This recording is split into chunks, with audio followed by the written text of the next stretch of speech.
Ambassador Galadza, appreciate your time and thank you for joining us here on CTV News Channel.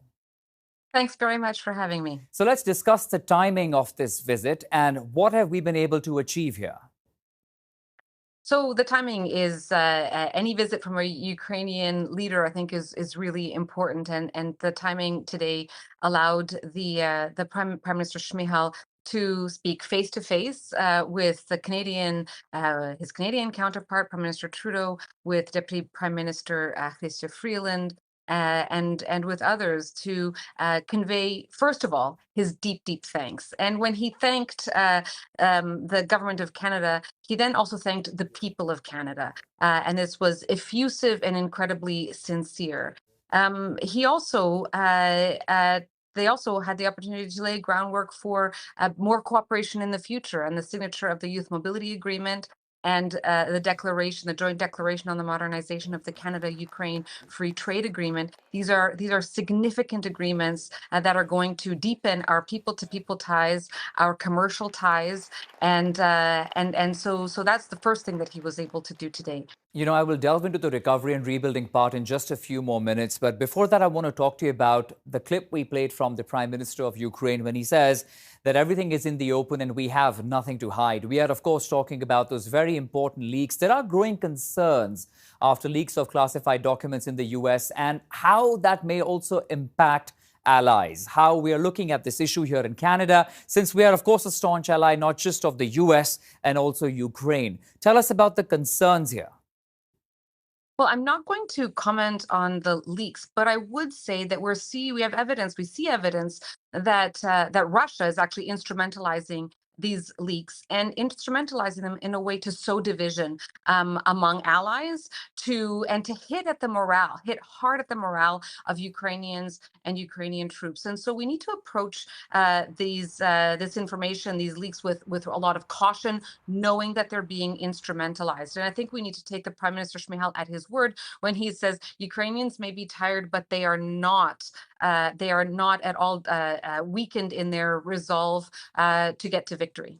Ambassador Galadza, also let's talk about Prime Minister Shmihal who's been extremely thankful for Canada's support today. But there are strong calls for Canada to do more. And I'm specifically talking about in regards with military aid, and that to the question of jets. Do we know of any channels of communications that are open in that regard? The channels of communications for Ukraine's military requirements really are through the Ramstein Group, and I've talked about that before. Minister Anand is the regular participant at these meetings where over 40 of Ukraine's partners get together to hear directly from the Ukrainians what they need and to talk amongst themselves who's best placed to provide what. Canada has shown leadership in a number of respects through the Ramstein Group and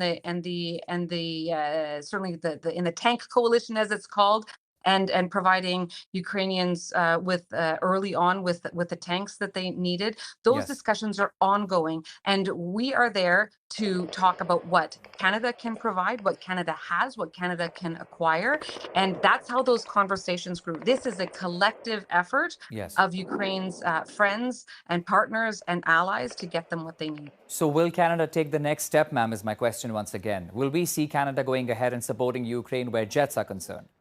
We're going to go ahead, I think, and continue to support Ukraine in the way that Canada can, and those are discussions for Minister Anand, for her colleagues around the world, and for the Prime Minister. Okay. Now, we did discuss this a little bit earlier in your answer, but I want to reiterate about how supporting Ukraine in war efforts is one thing, but rebuilding, of course, is an important part as well. And you did say that while the war is ongoing, still a lot of effort needs to be made, and it's going to be an uphill task. So talk to us in further detail about what Canada has started and what it is willing to do when it comes to rebuilding Ukraine.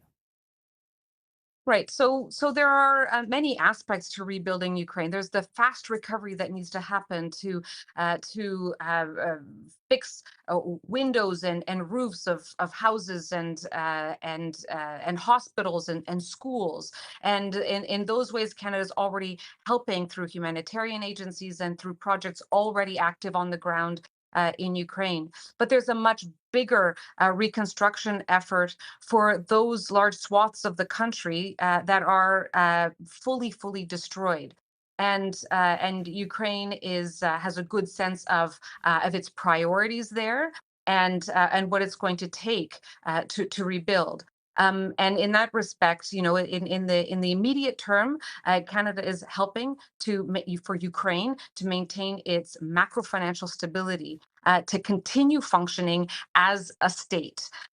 It's also working through the large banks and the international financial institutions and with partners to understand, again, like the weapons, how we're all going to come together to make sure that when this war is over, there is a state, a whole country that is able to function, that is able to assert its sovereignty, that the people can go back home and that they can continue to live in their democracy, free in the way that they choose, and in that way guarantee their own security, guarantee the security of Europe.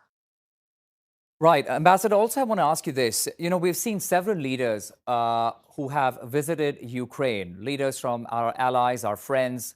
May I ask, when do you think Prime Minister Justin Trudeau will embark on such a journey?